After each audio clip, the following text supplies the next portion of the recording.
here tonight, getting ready to polish our speaking abilities.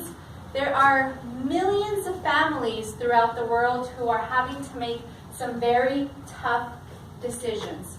They're having to choose and decide how they will feed their families or where they will find the next job to be able to support their families. Now, unfortunately, for many of these families, they have to leave their home country in order to provide a better future for their families. Such was the case for me 35 years ago when my mother decided to bring my two sisters and I to the U.S. after my father passed away. And so, as a child, I came to the U.S. not by choice, but because that was what my mother thought was best for us at the time.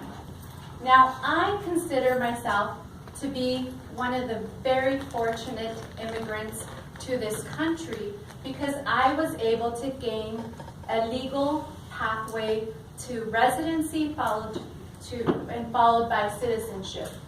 Now, there are currently hundreds of thousands of young immigrants in this country today who do not have the same opportunity that I had. And it is very unfortunate, but it is the true reality of today. However, in the year 2012, there was a slight glimpse of hope when the Deferred Action for Childhood Arrivals was established. Now, it is also known as DACA. Raise your hand if you have heard of DACA before. Awesome, great. So, as many of you know, our DACA recipients are often also referred to as dreamers. Now, to become a DACA recipient, that means that you have temporary protection from deportation. Now, in order to qualify for DACA, you have to go through an extensive background check, which includes fingerprinting. You cannot have any felonies or misdemeanors or pose a threat to the security of our country. Also, if you are still of school age, you must either still be in school or have graduated high school.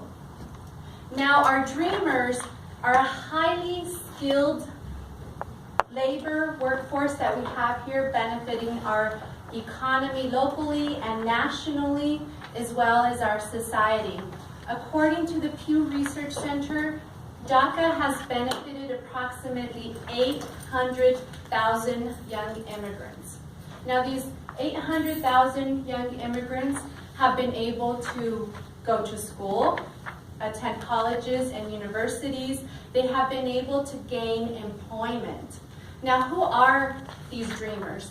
They are our educators, they are our nurses, they are our business leaders, they're your neighbors, possibly your co-workers as well. Now, despite the economic and social benefits of our dreamers, our current administration has decided to end DACA. As of March 2020, DACA will end. So today, I urge you to think of supporting these hundreds of thousands of dreamers into a legal pathway to citizenship. I believe it will benefit our society and our economy. They truly represent who we are as Americans and how we came to be such a great nation of immigrants. Because that is what we are here in the United States. We are a great nation of immigrants. And just as my mother brought my two sisters and I 35 years ago with dreams of a better future, each and every one of you sitting here tonight, I know has dreams for yourself and for your loved ones as well. Let us not cast our dreamers into the shadows of our society, and let's let them continue to dream on.